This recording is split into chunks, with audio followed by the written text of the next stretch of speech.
سورۃ الفتح بسم اللہ الرحمن الرحیم، یہ سورہ مبارکہ نازل ہوئی ہے صلح حدیبیہ کے بعد، اور پہلا لفظ یہ ہے انا فتحنا لک فتحا مبینا، مسلمانوں کی دلجوئی کے لیے کہ تم جسے سمجھ رہے ہو کہ دب کر صلح کی ہے، حقیقت حال کے اعتبار سے تو ہے محمد ہم نے آپ کو بڑی روشن فتح عطا فرمائی۔ آج ہم اسے انٹرپریٹ کر سکتے ہیں روشن فتح کس اعتبار سے کہ ٹریٹی کے معنی یہ ہے کہ مصالحت یا صلح ہوتی ہے دو فریقوں کے درمیان جو ایک دوسرے کو ریکگنائز کریں۔ اس کا مطلب یہ ہے کہ قریش نے ریکگنائز کر لیا کہ Muhammad is a power to reckon with, اور یہ بہت بڑی بات ہے۔ قریش نے تسلیم کیا، اور تسلیم کرنا جو ہے یہ اللہ تعالیٰ کی طرف سے فتح عظیم ہے۔ انا فتحنا لک فتحا مبینا لیغفر لک اللہ ما تقدم من ذنبک وما تاخر۔ اب دیکھیے ذنب کا لفظ یہاں پر دوبارہ آ گیا تاکہ اللہ تعالیٰ بخش دے آپ کو جو پچھلے ہوئی آپ کی کوئی کوتاہیاں یا گناہ یا جو بعد میں ہوئی، وَيُتِمَّ نِعْمَتَهُ جو پیچھے رہے گناہ ان کو بھی بخش دے، وَيُتِمَّ نِعْمَتَهُ عَلَيْكَ اور تاکہ اللہ تعالیٰ اپنی نعمت کا اتمام فرما دے آپ پر، وَيَهْدِيَكَ صِرَاطًا مُسْتَقِيمًا اور آپ کو ہدایت دے سیدھے راہ کی طرف۔ اب یہ ہے پھر ایک اشکال پیدا ہوتا ہے کہ حضور صلی اللہ علیہ وسلم تو پہلے ہی سیدھی راہ پر ہیں، پھر یہ کہ تمام اہل ایمان حضور کے ساتھ سیدھی راہ پر چلے آ رہے ہیں، اور سیدھی راہ پر چلتے ہوئے اب اہل ایمان کو بھی حضرت ابوبکر کو بھی آپ کے ساتھ چلتے ہوئے کتنے برس ہو گئے؟ 18 برس ہو گئے، تو اب ان کے معنی کیا ہو گئے؟ تو اس پہ بہت سی بحثیں ہیں، یہ تو اب میں تفصیل میں نہیں جا سکتا۔ میری توجہ وہی ہے جو میں اس سے پہلے سورہ محمد میں کر چکا ہوں ضم کی، کہ یہ جو جد و جہد ہوئی ہے اس میں اگر کہیں کوئی خامی کوتاہی کسی کی طرف سے ہوئی ہے، چاہے وہ کسی اور مسلمان کی طرف سے ہوئی ہے، صاحب ایمان کی طرف سے ہوئی ہے، غلطی ہوئی ہے، خطا ہوئی ہے، ان سب کی اب اللہ تعالیٰ تلافی فرما دے گا۔ یہ فتح مبین جو ہے وہ ان سب کو کور کر جائے گی، اور یہدیہ کا صراط مستقیم، اب آپ کی یہ جد و جہد بالکل سیدھی تیر کی طرح اپنے ہدف کی طرف بڑھے گی۔ اب اس میں کوئی جو ہے تزلزل نہیں ہوگا، بلکہ آپ کی یہ جد و جہد، اللہ کے دین کی اقامت کی جد و جہد اور اللہ کی حکومت قائم کرنے کی جد و جہد جو ہے سیدھی اپنے ہدف کی طرف بڑھتی چلی جائے گی۔ چنانچہ یتم نعمتہ وہ تو ہم پڑھ چکے ہیں، الیوم اکملت لکم دینکم واتممت علیکم نعمتی ورضیت لکم الاسلام دینا۔ تو دین کا اتمام ایک تو اس شکل میں کہ قرآن میں دین مکمل ہو جائے، شریعت پوری ہو گئی، لیکن اس سے تکمیل نہیں ہوتی اس معنی میں جب تک اس کی ایک عملی ڈیمانسٹریشن بھی مکمل نہ ہو۔ عملی ڈیمانسٹریشن مکمل ہوتی ہے جب اللہ کی حکومت بالفعل قائم ہو جائے۔ تو اتمام نعمت جو ہے وہ صرف کتاب کے اندر اس شریعت کا پورا بیان ہو جانا اور نظام کا آ جانا، اس سے وہ اتمام تمام و کمال نہیں ہوتا جب تک کہ اس کی ایک نشانی، اس کا ایک نمونہ جو ہے، اس کی ایک صورت لوگوں کے سامنے نہ آ جائے، آئیڈیل فارم اس کی جو ہے وہ سامنے نہ آ جائے، اس کا نمونہ سامنے آ جائے۔ تو اس کے لیے ضروری ہے کہ اب یہ جد و جہد آپ کی جو ہے سیدھی اب تیز رفتاری کے ساتھ اپنے اصل ہدف یعنی اظہار دین لیظہرہ علی الدین کلہ، اور یہ آیت آ جائے گی اس سورہ مبارکہ کے آخر میں بھی کہ ہم نے بھیجا ہی آپ کو ہے محمد اس لیے ہے کہ آپ اللہ کے دین کو غالب کریں۔ تو وہ اللہ کے دین کے غلبے کی جد و جہد اب تیر کی طرح سیدھی جائے گی۔ اللہ نے ساری اگلی پچھلی اگر کوئی اس میں کمیاں کوتاہیاں رہ گئی ہیں کسی کی طرف سے آپ کے ساتھیوں میں سے، ان سب کی تلافی کے لیے یہ فتح مبین آپ کو عطا کر دی۔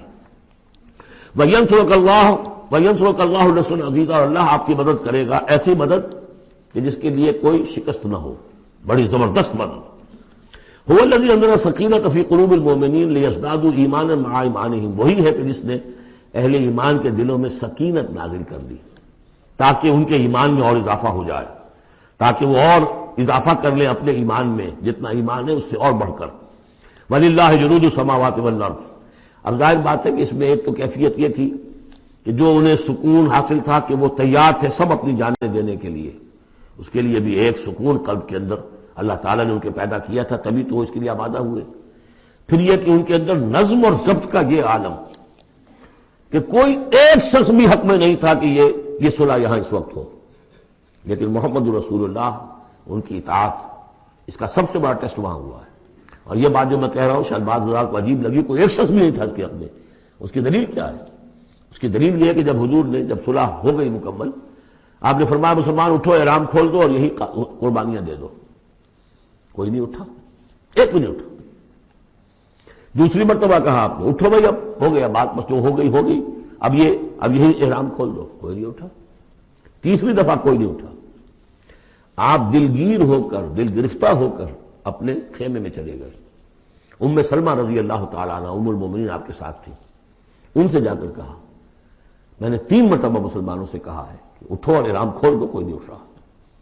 انہوں نے کہا، مشورہ دیا کہ آپ کسی سے کچھ نہ کہیں، اپنی زبان سے کچھ نہ کہیں، آپ اپنا احرام کھول دیجیے، بس آپ آئے باہر، آپ نے قربانی دی، احرام کھول دیا۔ اس پر اب سب اٹھ گئے۔ یعنی اصل میں وہ سب کے سب منتظر تھے کہ کیا حضور ہمارا امتحان لے رہے ہیں، یہ کوئی ٹیسٹ ہو رہا ہے، کیا ہو رہا ہے، یا حالت منتظر شاید کوئی نئی صورت پیدا ہو جائے، شاید حالات بدل جائیں۔ لیکن ان کے لیے یہ بڑی انہونی سی بات تھی کہ عمرے کی نیت کر کے ہم نے احرام باندھا ہوا، یہاں کیسے کھول دے رہا ہوں۔ لیکن بہرحال وہ صرف ایک توقف جو تھا وہ اسی درجے میں تھا کہ شاید کوئی نئی صورت پیدا ہو جائے۔ لیکن اس سے ظاہر ہو رہا ہے کہ سب کے دل جو ہیں وہ اس صلح کے حق میں نہیں تھے، وہ تو چاہ رہے تھے کہ اب ہمیں موقع ملے اور ہم یہاں جنگ ہو اور اللہ کے دین کو ہم غالب کریں۔ هو الذی انزل السکینۃ فی قلوب المؤمنین لیزدادوا ایمانا مع ایمانہم وللہ جنود السماوات والارض، اور تمام آسمانوں اور زمین کے لشکر تو اللہ ہی کے ہیں۔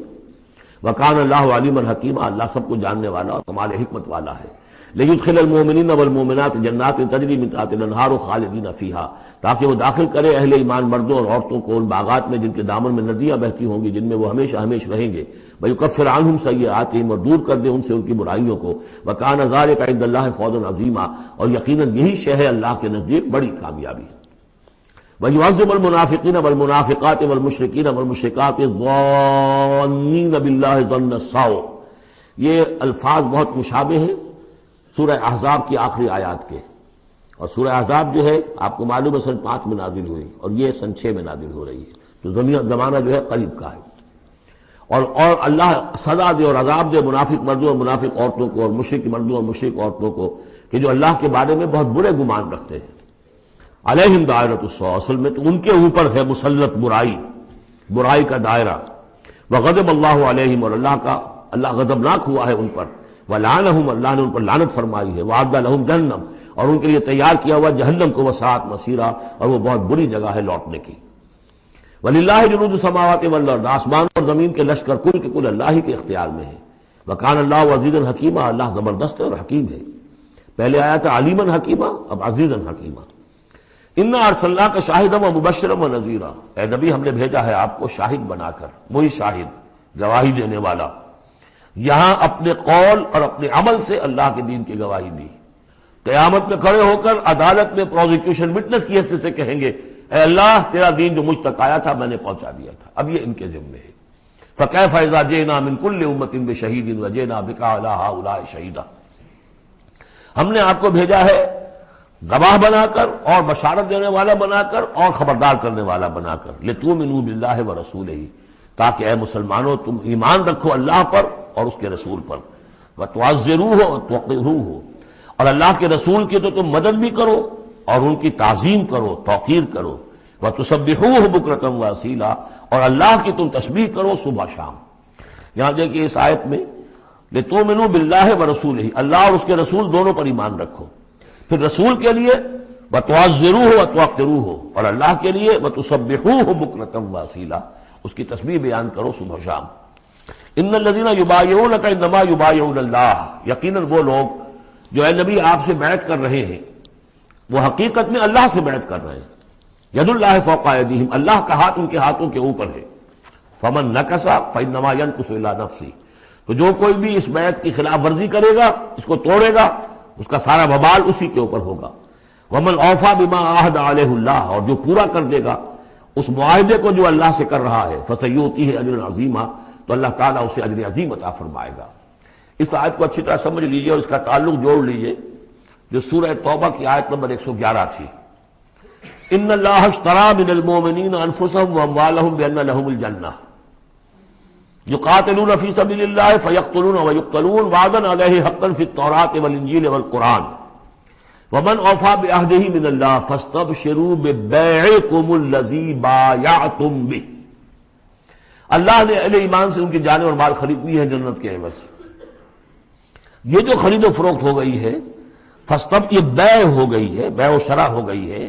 فاستبشروا ببیعکم الذی بایعتم بہ، خوشیاں مناؤ، جشن مناؤ اس بیع پر، اس بیع پر، اس سودے پر جو تم نے کیا ہے، اس سے بہتر سودا کوئی نہیں۔ اچھا یہ بیعت تو ہوئی بندے اور اللہ کے مابین. فرض کیجئے میں بیعت کر رہا ہوں، اے اللہ میں اپنی جان مال تیرے حوالے کرتا ہوں، لیکن اللہ کے اور میرے درمیان تو غیب کا پردہ ہے. یہ کیسے، کس کو دوں یہ جان اور مال؟ کس کے حکم پر دوں؟ کس کے کہنے پر دوں؟ کہاں مال خرچ کروں؟ ظاہر بات ہے کہ اس کے لیے کوئی انسان، اب وہ انسان اس وقت ہے محمد الرسول اللہ صلی اللہ علیہ وسلم. بیع اللہ سے، بیعت محمد سے. محمد اللہ کے رسول ہیں، وہ بتائیں گے کہ اس طرح مال خرچ کرو، اس طرح جان لگاؤ.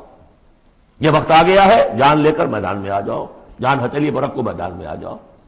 لہذا جو بیع اللہ سے ہوئی ہے، ان اللہ اشتری من المؤمنین انفسهم واموالهم بان لهم الجنہ، اس کے لیے بیعت محمد رسول اللہ سے ہو رہی ہے. اور یہ عرب میں رواج تھا کہ جب وہ کوئی سودا کرتے تھے پھر وہ مصافحہ کرتے تھے، ہاتھ ملاتے تھے. ہاتھ جب ملا لیا اب وہ جو سودا ہے پکا ہو گیا، اب پیچھے نہیں جا سکتے آپ. جب تک مصافحہ نہیں ہوتا اس وقت تک آدمی کوئی اس میں تبدیلی کر سکتا ہے، لیکن مصافحہ جو ہے وہ پختگی کے لیے. لہذا یہ بیعت اب محمد رسول اللہ سے ہو رہی ہے کہ ہم نے جو جان اللہ اور اپنی مال جو اللہ کے حوالے کی ہے اسے ہم خرچ کریں گے آپ کے کہنے کے مطابق، جو آپ حکم دیں گے، آپ کی مرضی ہے. آپ ہم سے جب چاہیں یہ جان اور مال حاصل ہے، جب چاہیں وصول فرما لیں. یہ بیعت ہے جو ہوئی ہے محمد رسول اللہ سے. اچھا اس میں جو یہ فرمایا، چونکہ یہ تین فریق ہو گئے، اللہ، بیعت کرنے والا اور جس کے ہاتھ پر بیعت کی گئی، لہذا یہ ٹرائی پارٹائٹ ایگریمنٹ ہے. تین فریق ہیں اس کے. ایک وہ ہے حضور کا ہاتھ، جس پر بیعت کرنے والے کا ہاتھ آ گیا. اللہ نے فرمایا تیسرا ہاتھ بھی ہے، وہ تمہیں نظر نہیں آ رہا. ید اللہ فوق ایدیہم، اللہ کا ہاتھ ان کے ہاتھوں کے اوپر ہے. تو یہ تین ہاتھ ہیں در حقیقت اس بیعت کے اندر. اس بیعت کے اندر ان الذین یبایعونک انما یبایعون اللہ، اصل میں تو بیع اور بیعت جو ہو رہی ہے تو اللہ سے ہو رہی ہے. فاستبشروا ببیعکم الذی بایعتم بہ، باب مفاعلہ کے اندر بھی وہ آ گیا. تم نے جو باہمی یہ کیا ہے بیع و شراء کا معاملہ، اس میں خوشیاں مناؤ. وہی باب مفاعلہ ہے، وہ یبایعونک. ان الذین یبایعونک، اے نبی جو آپ سے یہ بیعت کر رہے ہیں، انما یبایعون اللہ، وہ اللہ سے بیعت کر رہے ہیں. ید اللہ فوق ایدیہم، اللہ کا ہاتھ ان کے ہاتھوں کے اوپر ہے. فمن نکث فانما ینکث علی نفسہ، تو جو کوئی بھی اب اس سے روگردانی کرے گا، اسے توڑے گا، اس کی خلاف ورزی کرے گا، اس کا وبال اسی پر آئے گا، آپ پر اس کا کوئی الزام نہیں. ومن اوفی بما عہد علیہ اللہ فسیؤتی اجرا عظیما، اور جو بھی پورا کر دے گا جس کا کہ اس نے وعدہ اللہ سے کیا ہے. یہ معاہدہ اللہ سے ہوا جان اور مال کا. اسی لیے سورہ احزاب میں آپ نے پڑھا تھا نا، من المؤمنین رجال صدقوا ما عہد اللہ علیہ فمنہم من قضی نحبہ ومنہم من ینتظر. اہل ایمان میں وہ جوان مرد ہیں جنہوں نے اپنا جو عہد کیا تھا اللہ سے وہ پورا کر دکھایا، سچا کر دیا. ان میں سے وہ بھی ہیں جو اپنی نظر پیش کر چکے، اور وہ بھی ہیں جو باقی منتظر ہیں ابھی کہ کب ہماری باری آئے. وبال دوش ہے سر جان ناتواں پہ مگر لگا رکھا ہے تیرے خنجر و ثنا کے لیے. اے اللہ ہم لیے پھر رہے اس سر کو کہ کب تیری راہ میں کٹے اور ہم فارغ ہو جائیں، سمک دوش ہو جائیں، ہمارے کندھے سمک ہو جائیں، ہلکے ہو جائیں. سمک دوش، کندھا ہلکا ہو جائے. یہ سر کا بوجھ ہم لگائے ہوئے ہیں اپنے سر پر کہ کب تیری طرف سے حکم آئے ہم نے اپنے سر کٹوائیں اور ہم فارغ ہوں. اب اسی کو سمجھ لیجئے کہ حضور کے بعد یہ بیعت کس سے ہوگی؟ جو بھی کوئی داعی اللہ اب کھڑا ہو اللہ کے نام کے، نبی تو نہیں ہوگا، ہوگا امتی. اطاعت اس کی ہوگی اللہ اور اس کے رسول کی اطاعت کے نیچے نیچے، اس کے دائرے کے اندر، مستقل بذات اطاعت اس کی نہیں ہوگی. لیکن یہ کہ بہرحال اب بھی ضرورت ہوگی کہ کوئی جماعت ہو، کوئی جمعیت ہو، کوئی طاقت ہو. ایک فرد سے جو ہے اکیلا چنا بھاڑ نہیں پھوڑ سکتا. دین کو غالب کرنے کی جد و جہد، عقیم الدین جو ہم پڑھائے ہیں، یہ پورا سلسلہ جو ہے مکی صورتوں کا جو ان مدنی صورتوں کے ساتھ منسلک ہے، توحید عملی، اقامت دین. اور جو اس صورت کے اندر آ جائے گا لیظہرہ علی الدین کلہ، اس کے لیے جماعت چاہیے، جمعیت چاہیے. تو اب بھی کوئی اللہ کا بندہ ہوگا، آپ اسے ٹھوک بجا کر دیکھ لیں، اطمینان دیکھیں، سوچ دیکھیں اس کی رائے کیا ہے، وہ کیا سمجھتا ہے. اگر وہ دین سے بھی واقف ہے، اگر وہ یہ کہ زمانے کے حالات سے بھی واقف ہے، اس کی شخصیت کو دیکھیے، اس کے ماحول کو دیکھیے. اگر آپ کا دل گواہی دے کہ یہ کوئی بہروپیہ نہیں ہے، یہ واقعتاً سنسیئر آدمی ہے، خلوص کے ساتھ اس کے ہاتھ میں ہاتھ دے کر بیٹھ کے یہ ساتھ چلیے. یہی طریقہ مسنون اور منصوص ہے. یہی ایک طریقہ ہے جس کا قرآن مجید میں، یعنی نصوص کسے کہتے ہیں؟ نصوص قرآنی، نصوص حدیث. حدیث میں بھی ذکر ہے تو بیعت کا ہے. باقی اور کوئی طریقہ جماعت سازی کا مسنون نہیں ہے. مباح وہ بھی ہے، جو بھی طریقہ اختیار کر لیا مباح ہے، حرام نہیں ہے. ممبرشپ ہے، ممبرشپ سے پھر امیر کا منتخب کرنا ہے، 2 سال 4 سال کے بعد پھر انتخاب، ٹھیک ہے. کوئی شے حرام نہیں ہے جب تک کہ اس کی حرمت کے لیے کوئی دلیل نہ ہو، لیکن مسنون اور منسوس اور معصور تین الفاظ۔ نصوص قرآن و سنت میں جس کا تذکرہ ہے وہ بیعت ہے۔ جو مسنون ہے پوری زندگی حضور کی جو ہے اس میں کتنی بیعتیں ہوئی ہیں، بیعت عقبہ اولیٰ، بیعت عقبہ ثانیہ، بیعت رضوان، اور پھر یہ کہ نحن الذین بایعوا محمدا علی الجہاد ما بقینا ابدا۔ جب غزوہ احزاب میں جب وہ خندق کھودی جا رہی تھی تو یہ شعر پڑھ رہے تھے صحابہ کرام، ہم ہیں وہ لوگ کہ جنہوں نے محمد سے بیعت کی ہے، جہاد کی، اب یہ جہاد جاری رہے گا جب تک جان میں جان ہے۔ یہ ہے ساری زندگی میں آپ کی بیعت کا نظام تھا۔ اس کے بعد خلافت ہوئی تو بیعت پر ہوئی، حضرت ابو بکر سے بیعت، عمر سے بیعت، مشورہ علیحدہ بات ہے، جب طے ہو گیا کہ اب یہ ہو گئے تو بیعت۔ پھر خلافت میں کچھ غلط رخ پیدا ہو رہا تھا، حضرت حسین رضی اللہ تعالیٰ عنہ اور حضرت عبداللہ ابن زبیر رضی اللہ تعالیٰ عنہما یہ کھڑے ہوئے تو جنہوں نے جمعیت بنائی بیعت کی بنیاد پر بنائی۔ یہ دوسری بات ہے کہ جو کوفی تھے انہوں نے جو بیعت کی تھی حضرت حسین سے وہ توڑ دی انہوں نے، فمن نکث فانما ينکث علی نفسہ۔ اس کے بعد ہمارے ہاں اگر کوئی سلسلہ بنا ہے ارشاد کا، تزکیہ نفس کا، صوفیاء کا، وہ بھی بیعت۔ بادشاہ ہوتے تھے تو بیعت۔ پچھلی صدی میں جتنے جہاد ہوئے، ہمارے ہاں سب سے بڑا جہاد ہوا پچھلی صدی کا، 19ویں صدی عیسوی کا، سید احمد بریلوی رحمۃ اللہ علیہ اور شاہ اسماعیل شہید رحمۃ اللہ علیہ، ان لوگوں کا جو بیعت کی بنیاد پر جماعت تھی، کوئی اور بنیاد جماعت سازی کی نہیں تھی۔ مہدی سوڈانی نے جہاد کیا انگریزوں کے خلاف بیعت کی بنیاد پر، سنوسی نے جہاد کیا اطالویوں کے خلاف بیعت کی بنیاد پر۔ تو یہ بیعت کا لفظ جو یہاں آیا ہے اس کو اچھی طرح سمجھ لیجیے۔ سَيَقُولُ لَكَ الْمُخَلَّفُونَ مِنَ الْأَعْرَابِ شَغَلَتْنَا أَمْوَالُنَا وَأَهْلُونَا۔ جب حضور واپس پہنچ گئے اور یہ غزوہ جو بیعت رضوان ہو گئی اور پھر صلح حدیبیہ ہو گئی، پھر آپ واپس پہنچے تو جاتے ہوئے گویا کہ ان سے کہا جا رہا ہے حضور سے، جیسے کہ غزوہ تبوک سے واپسی پر جو آیات نازل ہوئی وہ ہم سورہ توبہ میں پڑھ چکے ہیں۔ ان قریب کہیں گے وہ لوگ جو پیچھے رہ جانے والے تھے، من الاعراب، اعراب میں سے، شغلتنا اموالنا واہلونا، حضور نے عام اعلان کروایا تھا، فرض نہیں تھا، سب کے لیے لازم نہیں تھا، عمرے کے لیے چلنے کے لیے کہا تھا چلے، جتنے لوگ چل سکتے ہیں چلے۔ تو اب آئیں گے یہ وہ اعراب جو ہیں بادیہ نشین، اور وہ کہیں گے حضور ہم مشغول رہے اپنے اموال میں، اپنے ڈھور ڈنگر کی دیکھ بھال میں، اپنے اہل و عیال میں، ہم آپ کے ساتھ نہیں جا سکے، فاستغفر لنا، تو ہمارے لیے استغفار کیجئے۔ یقولون بألسنتہم ما لیس فی قلوبہم، یہ لوگ اپنے منہوں سے وہ کچھ کہہ رہے ہیں اپنی زبانوں سے، ان کے دلوں میں نہیں ہے، دلوں میں کچھ اور ہے۔ یہ منافقوں کا تذکرہ ہو رہا ہے اعراب میں سے۔ قل فمن یملک لکم من اللہ شیئا ان اراد بکم ضرا او اراد بکم نفعا، ان سے کہیے کہ اگر اللہ تعالیٰ نے تمہارے لیے کوئی بھی اگر ضرر کا فیصلہ کیا تھا تو، اور اگر خیر کا فیصلہ کیا تھا تو کون سی چیز روک سکتی ہے؟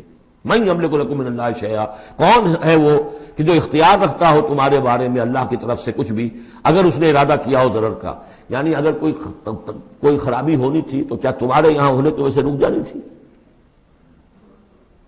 یا اگر خیر کوئی آنا تھا تو تمہاری غیر موجودگی میں نہیں آ سکتا تھا؟ یعنی پیچھے رہ جانا چاہیے ماندار، کیوں رہ گئے؟ اگر کوئی خیر آنا تھا تو تمہاری غیر موجودگی میں بھی آ سکتا ہے، کوئی شر آنا تھا وہ تمہاری موجودگی میں بھی آ سکتا ہے۔ تو جب تمہاری موجودگی اور ناموجودگی اللہ کے اعتبار سے تو بالکل برابر ہے، تو تمہارا یہ بہانہ تراشنا جو ہے یہ صحیح نہیں ہے۔ بل کان اللہ بما تعملون خبیرا، بلکہ تم جو کچھ کرتے رہے ہو اللہ اس سے باخبر ہے۔ وہ کیا ہے؟ اب ان کے دل کی بات اللہ تعالیٰ، ان کے دل میں جو چور تھا، بل ظننتم، تمہیں یہ گمان ہو گیا تھا، ان لن ينقلب الرسول والمؤمنون الى اہلہم ابدا، ان کو یہ گمان ہوا کہ ان کا تو معلوم ہوتا ہے کہ واقعتاً کوئی دماغ خراب ہو گیا مسلمانوں کا، قریش پر چڑھائی کر کے جا رہے ہیں، قریش، یہ تو سمجھیے کہ ان کے لیے ابھی تک عرب میں جو ان کی حیثیت تھی قریش کی، وہ سمجھتے تھے کہ اب تو یہ موت کے منہ میں جا رہے ہیں، اب یہ واپس ان میں سے کوئی آنے والا نہیں ہے۔ بل ظننتم، تم نے یہ گمان کیا تھا، ان لن ينقلب الرسول والمؤمنون الى اہلہم ابدا، کہ اب واپس آئیں گے ہی نہیں رسول اور اہل ایمان اپنے گھر والوں کی طرف۔ وَزُيِّنَ ذَلِكَ فِي قُلُوبِكُمْ، اور یہ تمہارے دلوں میں کھما دی گئی بات، وَظَنَنْتُمْ ظَنَّ السَّوْءِ، اور تم نے بہت برا گمان کیا، وَكُنْتُمْ قَوْمًا بُورًا، اور تم ہو ہی تباہ ہونے والے لوگ۔ یہ منافقین اعراب کا تذکرہ ہو رہا ہے، اور یہ کب ہو رہا ہے؟ سن 6 میں۔ سن 2 کے اندر جو معاملہ تھا وہ بھی ہم دیکھ چکے، وہ جو سورہ محمد کے اندر آیا معاملہ، جبکہ ابھی یہ مرحلہ شروع ہو رہا تھا، ابھی قتال کا سلسلہ شروع ہونے والا تھا، اس وقت بھی ان کے دلوں میں صلح جوئی، امن سے کام کرو، صلح سے کام کرو، یہ خام خواہ جو ہے یہ اس طرح کی مہم جوئی مناسب نہیں ہے۔ اس وقت ان کا یہ خیال تھا۔ وَمَن لَّمْ يُؤْمِن بِاللَّهِ وَرَسُولِهِ فَإِنَّا أَعْتَدْنَا لِلْكَافِرِينَ سَعِيرًا، اور جو کوئی اللہ اور اس کے رسول پر ایمان نہ رکھے تو اللہ تعالیٰ نے ایسے کافروں کے لیے تو جہنم تیار کر رکھی ہے۔ وَلِلَّهِ مُلْكُ السَّمَاوَاتِ وَالْأَرْضِ يَغْفِرُ لِمَن يَشَاءُ، اور اللہ آسمانوں اور زمین کی بادشاہی اللہ ہی کے لیے ہے، وہ بخشتا ہے جس کو چاہتا ہے، وَيُعَذِّبُ مَن يَشَاءُ، اور عذاب دے گا جس کو چاہے گا، وَكَانَ اللَّهُ غَفُورًا رَحِيمًا، اور اللہ تعالیٰ غفور الرحیم ہے۔ سَيَقُولُ الْمُخَلَّفُونَ إِذَا انطَلَقْتُمْ إِلَىٰ مَغَانِمَ لِتَأْخُذُوهَا، اب یہ نوٹ کر لیجئے تاریخی اعتبار سے کہ اس کے فوراً بعد جو ہے اگلے ہی سال حضور نے، اب جب کہ قریش سے صلح ہو گئی تو آپ یکسو ہو گئے، ادھر سے کوئی حملہ اب نہیں ہوگا، تو آپ نے اپنی پوری طاقت لے کر خیبر پر حملہ کیا، جو گڑھ بن گیا تھا یہودیوں کا، جو بنو قینقاع اور بنو نذیر نکالے گئے تھے، جا کے وہیں آباد ہو گئے تھے، پہلے سے بھی وہاں پر وہ بڑا گڑھ تھا، ان کے بڑے قلعے تھے، بڑے یعنی فورٹیفائڈ، اور وہاں پر سارا وہ اب حضور نے ان کی جو ہے سرکوبی کی۔ جب حضور خیبر کی طرف جا رہے تھے، اب ان کا ہم بھی چلتے ہیں آپ کے ساتھ، اس لیے انہیں یقین تھا کہ فتح ہوگی اور مال غنیمت آئے گا۔ سَيَقُولُ الْمُخَلَّفُونَ إِذَا انطَلَقْتُمْ إِلَىٰ مَغَانِمَ، اور اے مسلمانوں جب تم اب جاؤ گے غنیمت حاصل کرنے کے لیے، یعنی اب جو غزوہ خیبر کی طرف جب پیش قدمی کرو گے، تو یہی لوگ جو پہلے پیچھے رہ گئے تھے وہ یہ کہیں گے ذرونا نتبعکم، ہم بھی آپ کے ساتھ چلیں، اجازت دیجیے۔ یریدون ان یبدلوا کلام اللہ، یہ اللہ کے کلام کو بدل دینا چاہتے ہیں۔ وہ اللہ کا کلام اگلے رکوع میں آ رہا ہے کہ ان کے بارے میں طے کر دیا گیا تھا کہ جو لوگ اس صلح حدیبیہ کے موقع پر نہیں گئے ہیں ساتھ حضور کے، اب ان کو کسی بھی دوسری نیکسٹ جنگ کے اندر شمولیت کی اجازت نہیں ہوگی۔ وہ آگے آ رہا ہے، اس لیے اس کے سمجھنے میں تھوڑی سی دقت ہوتی ہے، لیکن سمجھ لیجئے کہ وہ آگے ہے، اسی لیے تقدیم و تاخیر کی میں نے بات آپ سے کی تھی۔ یریدون ان یبدلوا کلام اللہ، یہ چاہتے ہیں کہ اللہ کے کلام کو تبدیل کر دیں، اللہ کے حکم کو بدل دیں۔ قل لن تتبعونا، کہہ دیجئے کہ نہیں اب تم ہمارے ساتھ نہیں جاؤ گے۔ کذالکم قال اللہ من قبل، یہ بات اللہ تعالیٰ پہلے ہی کہہ چکا ہے پہلے، اور اس صورت میں آ رہا ہے ذرا بعد میں۔ فسیقولون بل تحسدوننا، وہ کہیں گے یہ تو آپ لوگ حسد کر رہے ہیں ہم سے، آپ ہمیں ساتھ نہیں لے جانا چاہتے، جبکہ ہمیں اندازہ ہے کہ وہاں پہ غنیمتیں ملیں گی۔ بل کانوا لا یفقہون الا قلیلا، حقیقت یہ ہے کہ یہ فہم ہی نہیں رکھتے، تفقہ ہی نہیں رکھتے مگر بہت ہی تھوڑی۔ قل للمخلفین من الاعراب، یہ جو لوگ رہ گئے تھے پیچھے، یہ بدو لوگ، ان سے کہہ دیجئے ستدعون الی قوم اولی باس شدید، ان قریب پھر تمہیں بلایا جائے گا ایک ایسی قوم کی طرف، ایسے قوم کے مقابلے کی طرف جو بڑی طاقت والی ہوگی۔ تو قاتلونہم او یسلمون، یا تم ان سے قتال کرو گے یا وہ مسلمان ہوں گے اور یا وہ اطاعت قبول کریں گے۔ اس سے ہے اشارہ در حقیقت جو نیا سلسلہ جنگوں کا اب شروع ہونے والا تھا، اور وہ تھا سلطنت روما کے خلاف غزوہ موطا۔ اب اندرون ملک عرب کا معاملہ جو تھا وہ ختم ہوا، اب تو اصل جو معاملہ پیش آنا ہے وہ انقلاب محمدی کا بین الاقوامی مرحلہ ہے، تصدیر الانقلاب، انقلاب کو اب آگے ایکسپورٹ کرنا ہے، اور اب ٹکراؤ ہونے والا ہے جس کی پیشگی خبر دی جا رہی ہے سلطنت روما کے ساتھ، جہاں سٹینڈنگ آرمیز تھی لاکھوں کی، یہ رومن لیجنز مشہور ہیں تاریخ کے اندر، غرق آہن اور ٹرینڈ۔ تو تمہیں بلایا جائے گا اس وقت، پھر تمہیں ایک موقع دے دیا جائے گا، ستدعون الی قوم اولی باس شدید تقاتلونہم او یسلمون، اور یہ اصل میں تین چیزیں آ گئیں وہی کہ اب جو بھی اس عرب سے باہر جو معاملہ ہوا ہے، یا تو وہ اسلام لے آئے یا وہ اطاعت قبول کر لیں، یہ دونوں یسلمون میں شکلیں ہو جائیں گی، اطاعت قبول کر لیں گے اسلام لے آئے یا پھر جنگ ہوگی۔ فَإِن تُطِيعُوا يُؤْتِكُمُ اللَّهُ أَجْرًا عَظِيمًا، اگر اس وقت تم اطاعت کرو گے اللہ کے رسول کی، ان کے ساتھ جاؤ گے تو اللہ تعالیٰ جو ہے تمہیں اجر حسنہ دے گا۔ وَإِن تَتَوَلَّوْا كَمَا تَوَلَّيْتُم مِّن قَبْلُ، اور اگر تمہیں اسی طرح پیٹھ دکھا دی جیسے کہ پہلے پیٹھ دکھائی تھی، يُعَذِّبْكُمْ عَذَابًا أَلِيمًا، تو اللہ تعالیٰ عذاب علیم دے گا تمہیں۔ لَيْسَ عَلَى الْأَعْمَىٰ حَرَجٌ، ہاں اگر کوئی اندھا ہے تو اس پر کوئی الزام نہیں ہے، کوئی تنگی نہیں ہے، وہ اگر نہیں گیا کوئی بات نہیں۔ وَلَا عَلَى الْأَعْرَجِ حَرَجٌ، نہ کوئی لنگڑا ہے تو اس کے لیے بھی نہیں ہے۔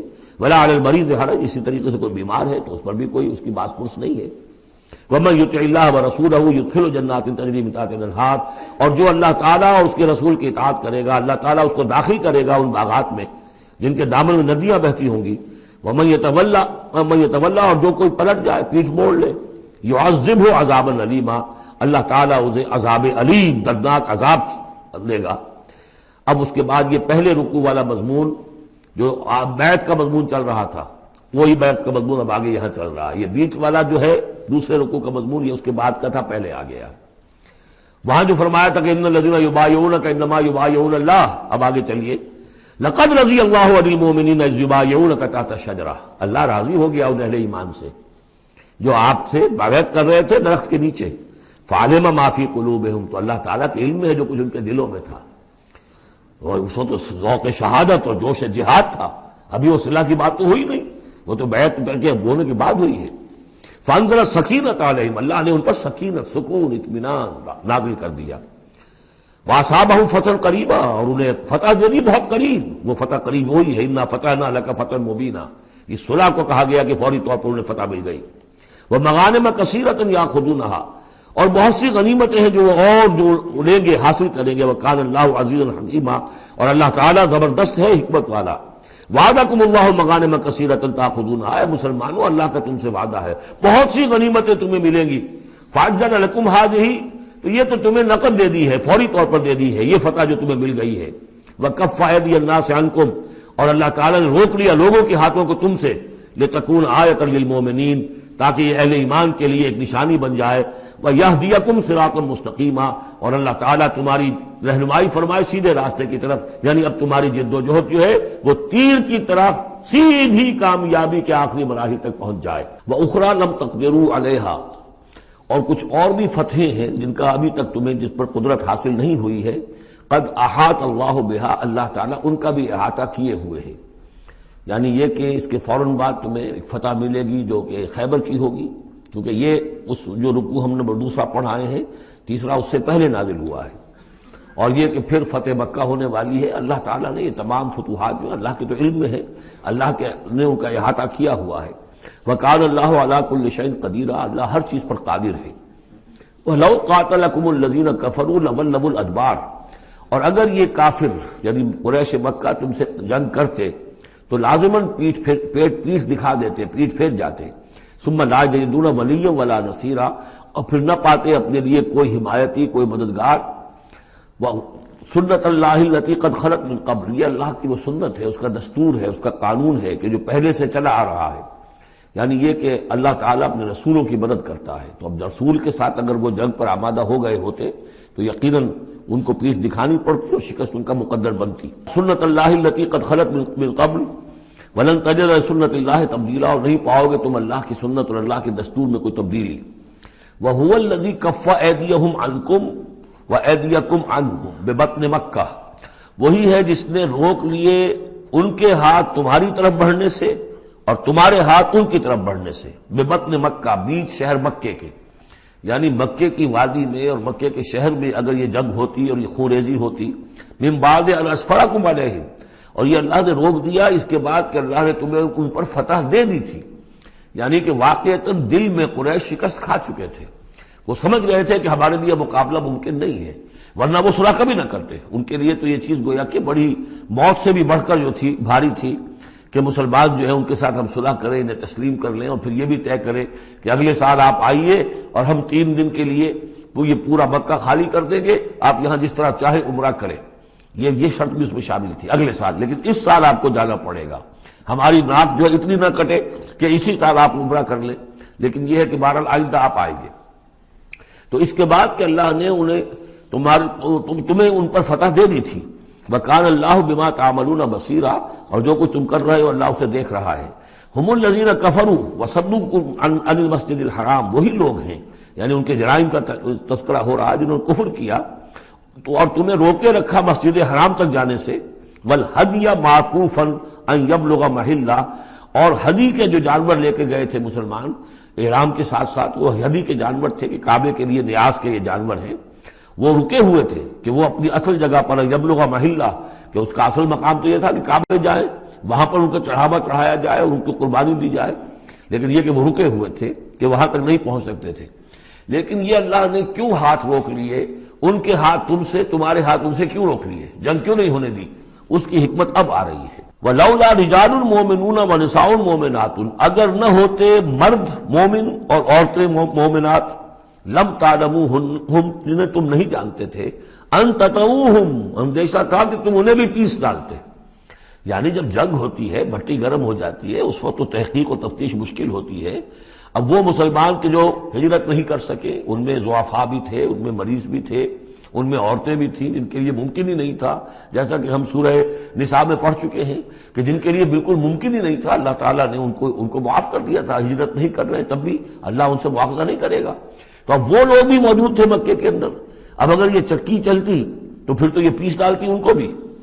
وَلَوْلَا رِجَالٌ مُؤْمِنُونَ وَنِسَاءٌ مُؤْمِنَاتٌ لَمْ تَعْلَمُوهُمْ أَن تَطَئُوهُمْ، تم جانتے ہی نہیں تھے، ہو سکتا ہے کہ تم انہیں بھی کچل دیتے، فَتُصِيبَكُم مِّنْهُمْ مَعَرَّةٌ، اور ان کے معاملے میں پھر تم پر ایک الزام آ جاتا، بغیر علم، اس کے بغیر کہ تمہیں کوئی علم ہو، تمہاری بے خبری میں تم پر الزام آتا کہ ان اہل ایمان نے آ کر اپنے اہل ایمان ساتھیوں کو بھی قتل کر دیا۔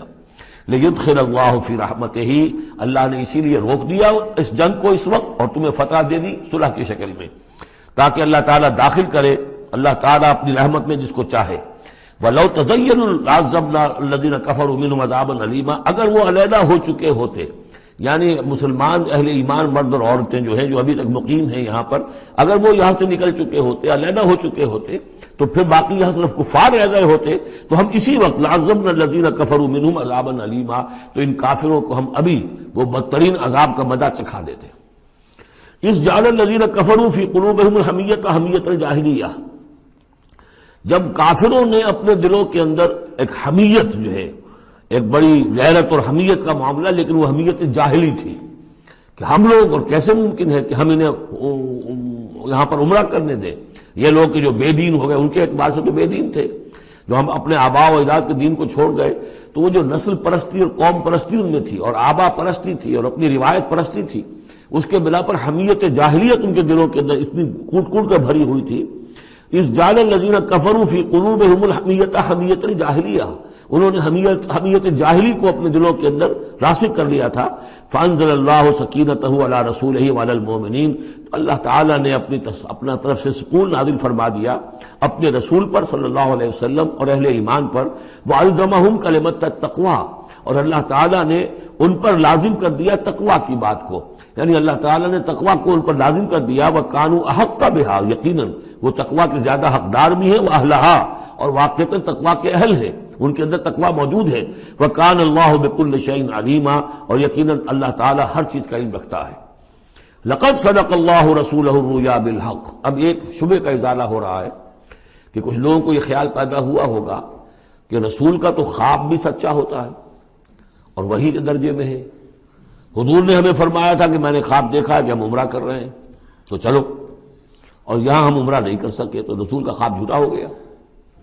یہ اگر شک کسی کے دل میں پیدا ہوا تو اس کو ظاہر کر رہے ہیں کہ رسول کا خواب جھوٹا نہیں ہوا، یعنی یہ کہ اس میں جب حضور سے پوچھا بھی گیا، آپ نے تو فرمایا تھا کہ ہم عمرہ کریں گے، تو آپ نے فرمایا تھا یہ میں نے کب کہا تھا کہ اسی سال ضرور کریں گے، عمرہ کریں گے، چنانچہ اگلے سال وہ عمرہ ہوا۔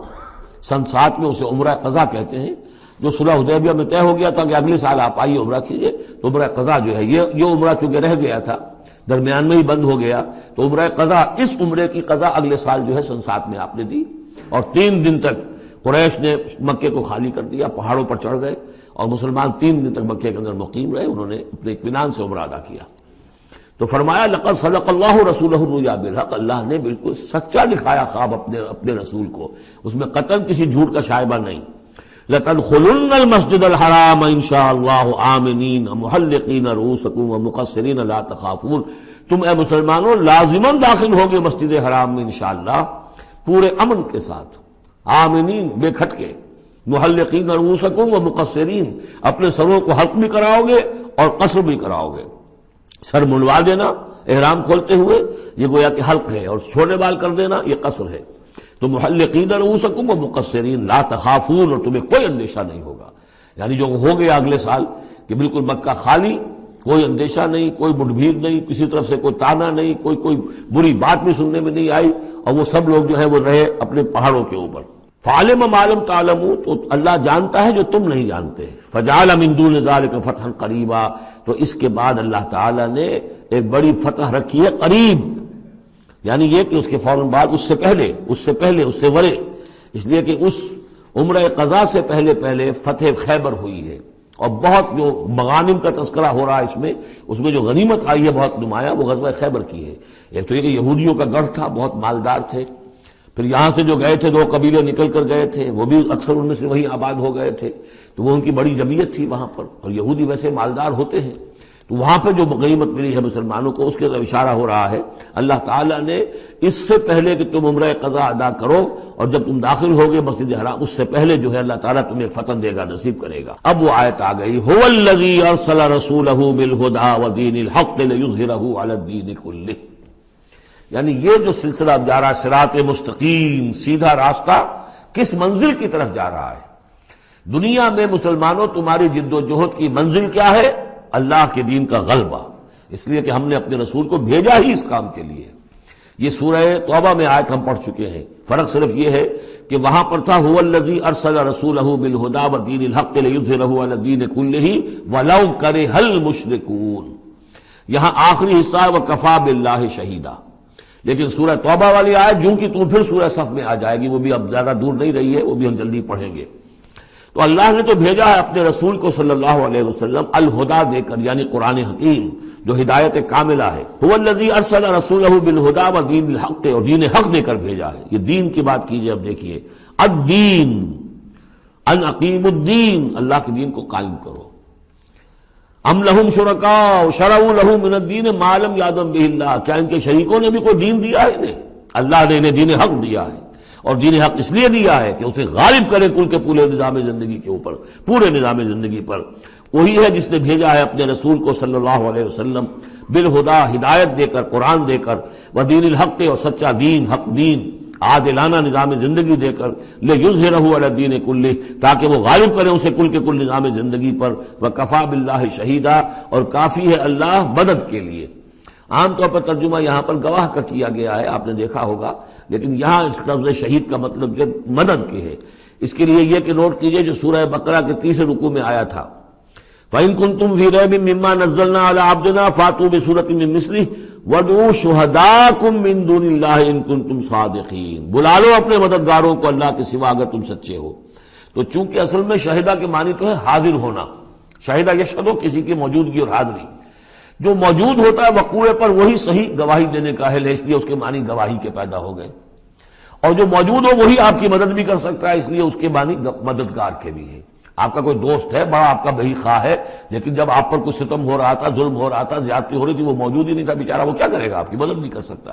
تو مددگار بھی معنی ہے لفظ شہید کے۔ وَكَفَى بِاللَّهِ شَهِيدًا، اللہ کافی ہے مددگار کی حیثیت سے۔ محمد الرسول اللہ والذین معہ، یہ وہ جماعت ہے جو اس بیعت کی بنیاد پر وجود میں آئی ہے۔ نوٹ کر لیجئے اس بات کو، یہ بیعت کے تذکرے کے ساتھ اب یہ آیت آ رہی ہے۔ محمد الرسول اللہ صلی اللہ علیہ وسلم ایک بیعت تو وہ لیتے تھے کہ جو کوئی ایمان لاتا تھا، ایمان کی بیعت، لیکن یہ آپ نے اہل مکہ سے کبھی نہیں لی، بلکہ وہاں تو جس نے بھی کہہ دیا اشہد ان لا الہ الا اللہ واشہد ان محمد رسول اللہ، کوئی فارمل ڈیکلیریشن، کوئی اور اس کے لیے کوئی سمبولک کوئی اقدام نہیں تھا، اللہ یہ کہ کوئی باہر سے آتا تھا تو بیعت ہوتی تھی۔ اس کے بعد آپ نے بیعت مکے میں 2 لی ہیں، بیعت عقبہ اولیٰ، بیعت عقبہ ثانیہ۔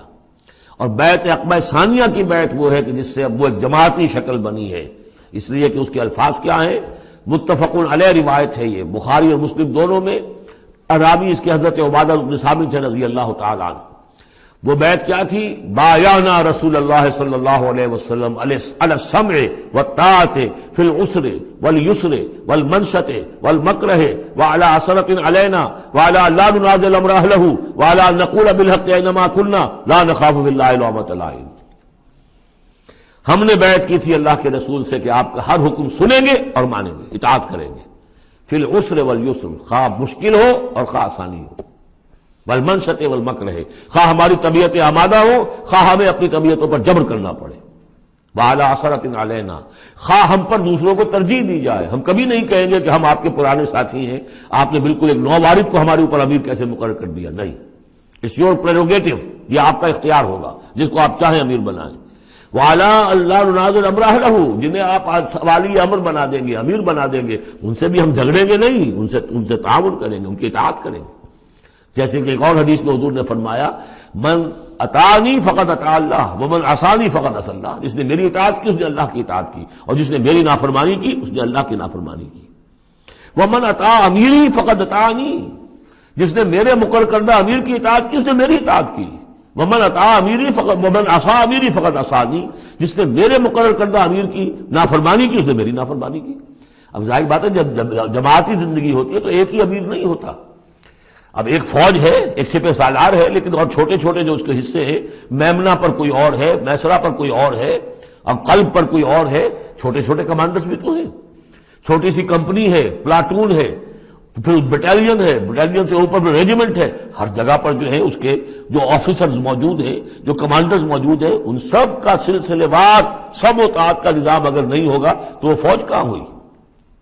اس طرح ایک جماعت ہے، ایک پورے ملک کے اندر جماعت ہے، اس کا امیر ہے، پھر اس کے کئی صوبائی اس کی شاخیں اس کے امیر ہیں، تو یہ تو نظام اس طرح چلے گا۔ تو یہاں پر وَعَلَىٰ أَن نَّقُولَ بِالْحَقِّ أَيْنَمَا كُنَّا، اور آخری بات جو تھی اس بیعت کے اندر کہ ہم جہاں کہیں بھی ہوں گے حق بات ضرور کہیں گے، مشورہ مانگا جائے گا مشورہ دیں گے، وی ول ناٹ ہولڈ بیک اور اوپینینز، ہم اپنی رائے دیں گے، حق بات کہیں گے جہاں کہیں ہوں گے، لیکن اس کے بعد جو فیصلہ ہوگا فَإِذَا عَزَمَ الْأَمْرُ، جیسا کہ ہم پڑھ چکے ہیں، جب فیصلہ ہو جائے تو پھر یہ کہ اللہ اور اس کے رسول کی اطاعت لازم ہے۔ تو فرمایا یہ محمد رسول اللہ والذین معہ کی جو جماعت بنی ہے اس شکل میں، اس قتال کے مرحلے کے شروع ہونے سے پہلے، منہج انقلاب نبوی میں اقدام کا مرحلہ جب آیا ہے، پیسو ریزسٹنس جب ایکٹیو ریزسٹنس میں چینج ہو رہی ہے، تو اب وہ ایک نظم جماعت کی شکل ہے، اور وہ بیعت عقبہ ثانیہ کی بنیاد پر وجود میں آیا۔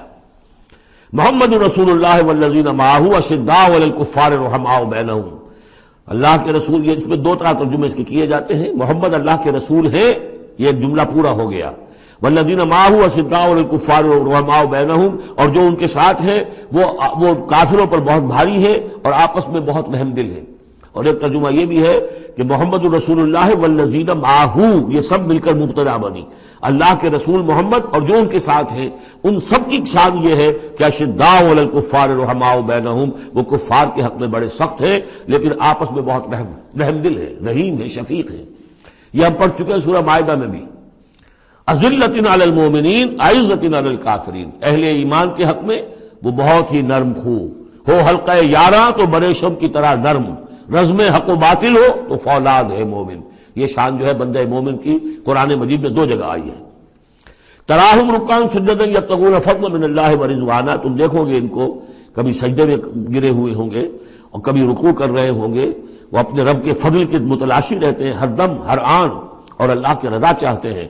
سیماہم فی وجوہہم من اثر السجود، اور ان کی جو نشانی ہے وہ ان کے چہروں میں جو اثرات پیدا ہوتے ہیں سجدے سے عام طور پر تو خیال یہ ہوتا ہے کہ یہی جو گھٹا پڑ جاتا ہے یہی سجدے کا نشان ہے، لیکن اس کے علاوہ بھی نمازیوں کے چہرے میں ان کی نماز کی ایک کیفیت ہوتی ہے، نورانیت ہوتی ہے کہ جو ان کے چہروں کے اندر موجود ہوتی ہے۔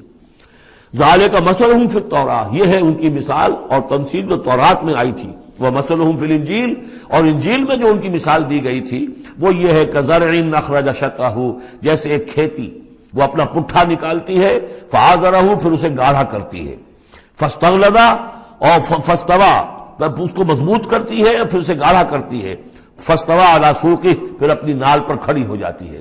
چھوٹی سی کوئی کوپل پھوٹتی ہے، پھر وہ بڑھتی ہے، نرم سی ہے، پھر ذرا اس کا جو تنا بنتا ہے اس کے اوپر پھر کھڑی ہو جاتی ہے سیدھی۔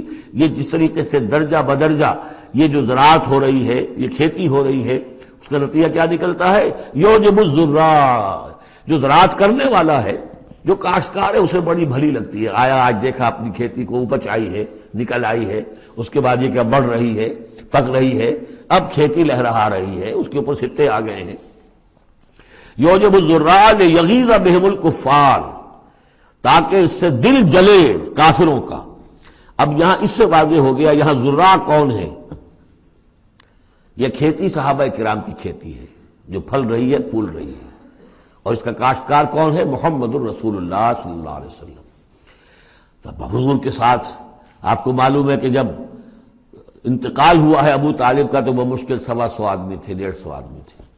آپ کی ایسی پوزیشن بھی نہیں تھی کہ اپنے بل پر مکے میں رہ سکتے، اسی لیے طائف گئے تھے، کوئی آلٹرنیٹ بیس مل جائے میں وہاں منتقل کر دوں اپنی اس دعوت کا اور اپنی اس تحریک کا مرکز، لیکن یہ کہ وہاں سے خالی ہاتھ آنا پڑا تھا۔ ایک وہ دور تھا کہ جس میں پھر ایک مشرک کی امان لے کر مکے میں داخل ہو سکے، مطعم بن عدی کی۔ آج ایک دور یہ ہے کہ 1400 یا 1800 آدمی جو ہیں وہ بیعت موت کی ہے انہوں نے، اور ان کو اس پر جو ہے ملال ہے کہ دم کر صلح کیوں کی ہے۔ ان کی جو حمیت ایمانی ہے اور غیرت ایمانی ہے وہ ملال اس پر ہے، وہ جان بچنے کی کوئی خوشی نہیں ہے انہیں، وہ تو کہہ کہ ہم نے دب کر کیوں صلح کریں، ہم اپنی جانیں دینے کے لیے تیار ہیں۔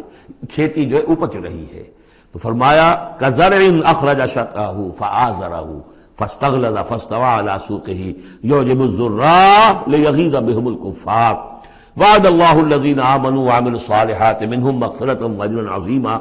اللہ نے وعدہ کیا ہے ان لوگوں سے جو ایمان لائے اور نیک عمل کیے، ان میں سے جو واقعتاً جنہوں نے ایمان اور عمل صالح کا حق ادا کر دیا کہ ان کے لیے مغفرت بھی اجر عظیم بھی ہے۔ یہاں جو مولانا عثمانی صاحب نے حاشیہ لکھا مجھے بہت پسند آیا کہ اگرچہ حضور کے سارے ساتھی جو ہیں وہ سب کے سب وہی تھے کہ جو ایمان اور عمل صالح کا حق ادا کر چکے تھے، پھر بھی منہم کی ایک قید لگا کر گویا کہ ان کو یہ بات بتا دی گئی ہے کہ اصل معاملہ ہے کہ موت تک انسان قائم رہے اس پر، مبادا بعد میں کہیں کسی کے اندر کوئی تزلزل پیدا ہو جائے، ورنہ یہ کہ اگر کسی کو اس طرح کا یقین دلا دیا جائے تو اس سے تو یہ کہ پھر اطمینان پیدا ہو جائے گا۔ ہونا یہ چاہیے کہ آخری وقت تک ڈرتا رہے آدمی، بین الخوف والرجا کی کیفیت رہے کہ کہیں ایسا نہ ہو کہ میں پھر کہیں آج جس مقام پر اللہ نے مجھے پہنچا دیا ہے کہیں پاؤں پھسل جائے۔